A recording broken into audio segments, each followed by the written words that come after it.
Big Boss season 7 live updates ആണ്.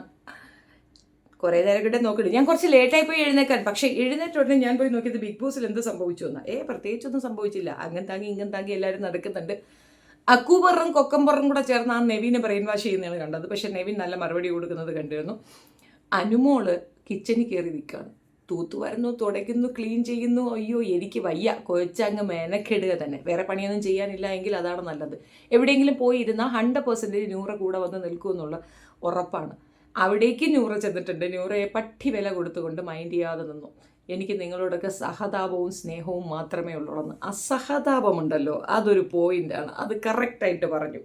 Yes, ചില സമയങ്ങളിൽ നമ്മുടെ സൗഹൃദം വേണ്ട എന്ന് വെച്ചുകൊണ്ട് നമ്മളെ പിന്നിൽ നിന്ന് കുത്തുന്നവരോട് നമ്മൾ സഹതപിക്കുകയാണ് വേണ്ടത്.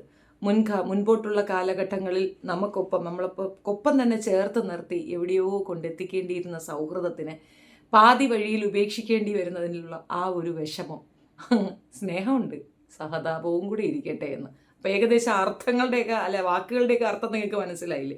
എനിക്കത് ഇഷ്ടപ്പെട്ടു ആ പറഞ്ഞത്. അനുമോളുടെ അടുത്ത് പോയി ഒന്ന് ട്രൈ ചെയ്യുന്നതാണ് നൂറ. എന്ത് മുഖം കൊണ്ടാണ് കൊച്ചേ നീയൊക്കെ പോയി ട്രൈക്ക് പോകുന്നത്?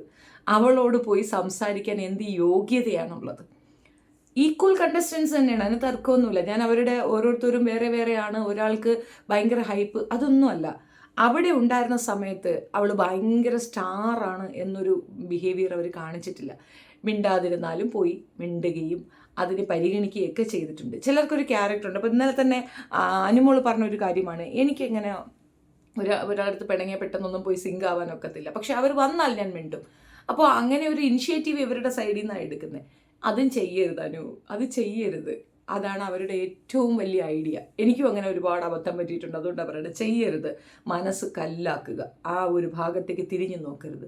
നമുക്കൊരിക്കൽ പറ്റിയാൽ അതിനെ അബദ്ധമെന്ന് പറയും. വീണ്ടും വീണ്ടും പറ്റിയാൽ നമ്മളതിനെ അബദ്ധമെന്നല്ല പറയുക, മണ്ടത്തരം എന്നാ പറയുക. ആ മണ്ടത്തരം ഇനി ആവർത്തിക്കരുത്. അറ്റ്ലീസ്റ്റ് നിനക്ക് അവൾ പോകുന്നതിന് മുമ്പ് അങ്ങനെ ഒരു ഷോക്ക് ട്രീറ്റ്മെൻറ്റ് കൊടുക്കാൻ സാധിച്ചുവെങ്കിൽ തന്നെ അത് വലിയൊരു ഗ്രേറ്റ്നെസ് ആണ്. ഞങ്ങൾ കുറേ പേര് സപ്പോർട്ട് ചെയ്യുന്നവർക്കൊരു മനസ്സമാധാനമെങ്കിലും ഉണ്ടാകും. അങ്ങനെയെങ്കിലും അവർക്കൊരു മറുപടി നീ കൊടുത്തല്ലോ എന്നുള്ളത്.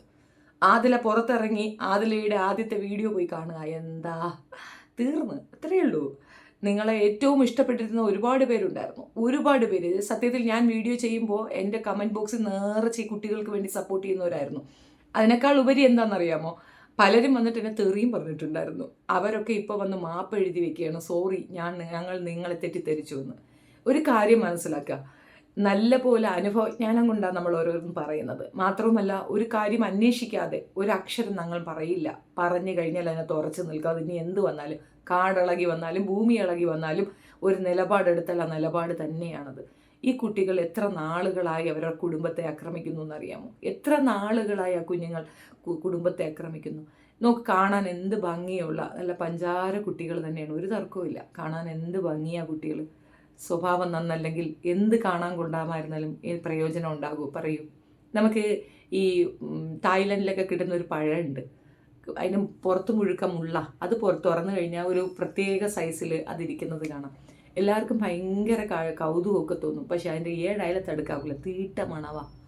അത് ഫ്രൂട്ടാ, പേരിനത് ഫ്രൂട്ടാ, ഭയങ്കര ഫേമസുമാണ്. ചില രാജ്യങ്ങളിൽ നിരോധിക്കുക പോലും ചെയ്തിട്ടുണ്ട്. എന്തുകൊണ്ടാണെന്നറിയാം? അത് നാറ്റം സഹിക്കാനൊക്കത്തില്ല. മനുഷ്യൻ്റെ വിസർജ്യത്തിൻ്റെ നാറ്റമാണ്. നമ്മളൊരു കൗതുകത്തിന് എടുത്ത് വെച്ച് കഴിച്ചാൽ ഛർദ്ദിച്ച് ഊപ്പാട് വരുമെന്ന് കേട്ടിട്ടുണ്ട്. ഒരുപാട് വ്ളോഗേഴ്സ് അത് ഇട്ടിട്ടുണ്ട്. ഏകദേശം അതിനെ കൊണ്ട് മാച്ചപ്പ് ചെയ്യാനാണ് എനിക്കിഷ്ടം. ഈ കുട്ടികളെ കാണാനൊക്കെ നല്ല ചന്തം ഉണ്ടാവും, നല്ല കളർഫുള്ളാണ്. പക്ഷേ ഇതാണ് കുഴപ്പം. ഇതിൽ നൂറ ബാധിക്കപ്പെട്ട കുട്ടിയാണെന്നതിൽ തർക്കമില്ല. എനിക്ക് അങ്ങനെയാണ് തോന്നിയിട്ടുള്ളത്. മറ്റേ പെണ്ണ് ചെയ്യുന്ന എല്ലാ മിസ്റ്റേക്കുകൾക്കും നമ്മൾ ഉത്തരം പറയേണ്ടി വരും. സൗഹൃദങ്ങൾ അങ്ങനെ ഒരു പ്രോബ്ലമുണ്ട്. ഒരു കള്ളനെയോ കൊലപാതകയോ കഞ്ചാവ് കച്ചവടക്കാരനെയോ നമ്മൾ സൗഹൃദത്തിൽ കൂട്ടിയാൽ അത് നമുക്ക് ഏറ്റവും ദോഷമാണ്. എന്തുകൊണ്ടെന്നറിയാമോ? അവർക്കൊപ്പം നമ്മൾ നിന്നാൽ നമ്മുടെ നന്മ കൂടെ ഇല്ലാണ്ടായി പോകും. തൂറിയവനെ ചുമന്നാൽ ചുമന്നവന് നാറുമെന്ന് കേട്ടിട്ടില്ലേ? അതുപോലെ തന്നെയാണ്. അനുമോൾക്ക് ഇനിയും സമയമുണ്ട്, മാറാം.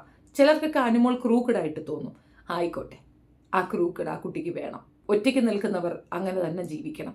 ഒരുപാട് ബുദ്ധിമുട്ടുകൾ ബാധ്യതകളിൽ കൂടെ മുന്നേറി വന്ന ആ കുട്ടിക്ക് ഇങ്ങനെയൊരു തീരുമാനമെടുക്കാനുള്ള സ്ട്രെങ്ത് അവളുടെ മനസ്സിനുണ്ടാകട്ടെ എന്ന് മാത്രമേ പറയുന്നുള്ളൂ. അത്ഭുതത്തോടു കൂടി, അതിശയത്തോടു കൂടി അവളെ പിന്നിൽ നിന്ന് കുത്തുന്നവരെ കൗതുകത്തോടുകൂടി നോക്കാനേ അവൾക്ക് സാധിക്കുന്നുള്ളൂ. പിന്നെയും വന്ന് മിണ്ടുമ്പോൾ നിസ്സഹായ, എന്ത് ചെയ്യണം, എന്ത് പറയണം, ഒരു ഷോയല്ലേ എന്ന് പതറിയിരിക്കുന്ന പെണ്ണിനെ കാണുമ്പോൾ പാവം തോന്നുന്നു.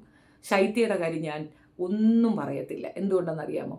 അർഹിക്കുന്നതിനേക്കാൾ കൂടുതൽ വെറുപ്പ് പുറത്തിറങ്ങിയപ്പോൾ കിട്ടിയതാണ്. അത് മനസ്സിലാക്കി അകത്തേക്ക് പോയി അതൊന്ന് ശരിയാക്കാൻ ശ്രമിക്കുന്നതിന് പകരം കൂടുതൽ കൂടുതൽ പാതാളത്തിലേക്ക് താന്നു പോയൊരു വ്യക്തിയാണ്.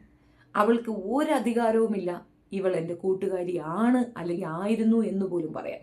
ഒരിക്കൽ പോലും അവൾ അവളുടെ കൂട്ടുകാരിയായിരുന്നില്ല. ആയിരുന്നെങ്കിൽ അവളെ പിന്നിൽ നിന്ന് ഇത്രയും നീചമായി കുത്തത്തില്ല. ഇത് സിമ്പിളാണ്. അനുമോള് വീട്ടിൽ നിന്ന് വരുമ്പോൾ ഒരു വീഡിയോ എടുത്തിട്ടുണ്ട്, ഡ്രസ്സുകൾ അടുക്കുന്നത്. 100 ദിവസത്തേക്കുള്ള ഡ്രസ്സുകൾ അവൾ എടുത്തിട്ടുണ്ട്. ഓരോ ഡ്രസ്സിൻ്റെയും ഡീറ്റെയിലിംഗ് അവൾ പറയുന്നുണ്ട്. അമ്മയുടെ സാരി, എൻ്റെ സാരി, ചേച്ചിയുടെ സാരി, പഴയ കുറേ ഡ്രസ്സുകൾ ഒക്കെ എടുത്തതിൽ ആകെ 4-5 ജോഡി മാത്രമാണ് അവൾ വാങ്ങിയത്. ആ വാങ്ങിയത് പോലും കൊളാബായിട്ടാണ് ആളുകൾ കൊടുത്തിട്ടുള്ളത്. അങ്ങനെ യാതൊരു എക്സ്പെൻസും അതിനുവേണ്ടി കളയാതെ 1-2 3,000 2,000 രൂപയ്ക്കുള്ള 1-2 ഡ്രസ്സ് മാത്രം എടുത്തുകൊണ്ട് അവൾ കയറി വന്നു ബിഗ് ബോസിലേക്ക്. ശൈത്യ അങ്ങനെയായിരുന്നില്ല. ഈ ഒരു മോളല്ലേ ഉള്ളൂ, വേറെ കുട്ടികളൊന്നും ഇല്ലല്ലോ. എങ്ങനെ പോയാലും അത്രത്തോളം ഡ്രസ്സ് അവളെ കയ്യിൽ ഉണ്ടാവത്തില്ലേ? അതൊക്കെ മതി എന്ന് വെക്കുന്നതല്ലേ നല്ലത്. അതിന് പകരം ശൈത്യ 1 ലക്ഷം രൂപ ചിലവാക്കിയത്രേ ഡ്രസ്സ് മാത്രം വാങ്ങാനായിട്ട്. 100 ദിവസം നിൽക്കുമോ ഇല്ലയോ എന്നുള്ളൊരു നൂൽപ്പാലത്തിലാണ് നമ്മളവിടെ ഓടിക്കയറുന്നത്. അപ്പം അത്യാവശ്യം ഒരു 10 ജോഡിയൊക്കെ മതി, അതിൽ കൂടുതൽ നമ്മൾ എടുക്കാൻ പോകരുതായിരുന്നു. ഈ 1 ലക്ഷം രൂപ അത്രയും ചിലവാക്കി അതിനകത്ത് പോകുമ്പോൾ നല്ല പോലെ പൈസ ഇറക്കി. മുമ്പ് ഒരു ഷോയിൽ പാർട്ടിസിപ്പേറ്റ് ചെയ്യാൻ 5 ലക്ഷം ചിലവാക്കി എന്ന് പറഞ്ഞു. അതിനകത്ത് വിന്നറാകുമ്പോൾ ആ പൈസ തിരിച്ചു കിട്ടത്തില്ലല്ലോ എന്നാ പറഞ്ഞത്. ഏത് ഷോയിൽ പാർട്ടിസിപ്പേറ്റ് ചെയ്താലാണ് ഇത്രയും പണം തിരിച്ചു കിട്ടുക?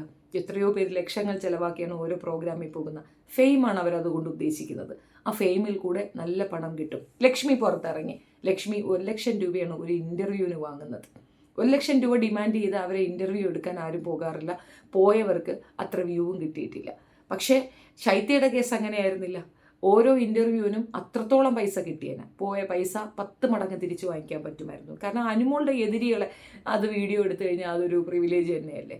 അമ്മയ്ക്കും അച്ഛനിക്കും വീഡിയോ എടുക്കണമെന്നുണ്ടെങ്കിൽ അതിനും പേയ്മെൻറ്റ് വാങ്ങിക്കാം. അനീഷിൻ്റെ വീട്ടുകാരോട് ചോദിച്ചപ്പോഴും അനീഷിൻ്റെ വീട്ടുകാരും പണം ചോദിച്ചു, ഞങ്ങൾ വരണമെങ്കിൽ പൈസ തരണം. അങ്ങനെ അവരുടെ ബന്ധുക്കൾക്ക് പോലും പണം ഡിമാൻഡ് ചെയ്യാൻ കഴിയുന്ന തരത്തിലുള്ള ഒരു ഷോയാണത്. അവിടെ ഇൻവെസ്റ്റ്മെൻറ്റ് നല്ലത് തന്നെയാണ്. മറ്റത് ഇൻവെസ്റ്റ്മെൻറ്റ് നടത്തി 5 ലക്ഷം രൂപയ്ക്ക് തിരിച്ചൊന്നും കിട്ടാത്ത ഫ്രസ്ട്രേഷനാണ് അമ്മയും മോളും കൂടെ ഇരുന്ന് ഓരോന്ന് പറഞ്ഞിട്ടുണ്ടായിരുന്നത്. ഇവരെ ഷോയിലേക്ക് എടുത്തപ്പോൾ ബിഗ് ബോസ് ശരിക്ക് അവരുടെ ഭാഗം സേവ് ചെയ്തിട്ടുണ്ടാവും. അല്ലാത്ത പക്ഷം അവർ അനുഭവിക്കും എന്നുള്ള തർക്കമേ വേണ്ട. ഏതായാലും അനുമോളുടെ ആ ഒരു ആ കാംനെസ്സിൽ കൂടെയുള്ള ഒരു മറുപടി കൊടുക്കൽ എനിക്കത് പിടിച്ചു. ആകെ ശോകമാണ്. 26 പേര് കിടന്ന് ചില ബഹളം വെച്ച സ്ഥലത്ത് എന്നൊക്കെ 6 പേര് ആയി ചുരുങ്ങിയിരിക്കുന്നു. എന്ത് നടക്കുമെന്ന് കാത്തിരുന്ന് കാണാം. അനുമോൾ തീരെ ഒറ്റയ്ക്ക് പോയി കിച്ചണിൽ നിന്ന് ക്ലീനിങ് ആണ് നടത്തുന്നത്. ഞാൻ മറ്റൊന്നും കണ്ടില്ല. കൂടുതൽ എന്തെങ്കിലും ഉണ്ടെങ്കിൽ വീണ്ടും വരാം, വീണ്ടും പറയാം. നിങ്ങളുടെ അഭിപ്രായം കമൻറ്റ് രേഖപ്പെടുത്തുക. വീഡിയോ ഇഷ്ടപ്പെടുകയാണെങ്കിൽ like, share and subscribe my channel. Channel subscribe ചെയ്താലേ കമൻറ്റ് ഇടാൻ പറ്റുള്ളൂ. അങ്ങനെയൊന്നും ഒരു ഓപ്ഷൻ ഉണ്ടാക്കി വെച്ചാൽ അങ്ങനെ നിങ്ങൾ ചുമ്മാ എന്നെ കണ്ടിട്ട് പോണ്ട. ഒരു സബ്സ്ക്രിപ്ഷൻ തന്നാൽ എന്താ ഇപ്പോൾ കുഴപ്പം? Thank you.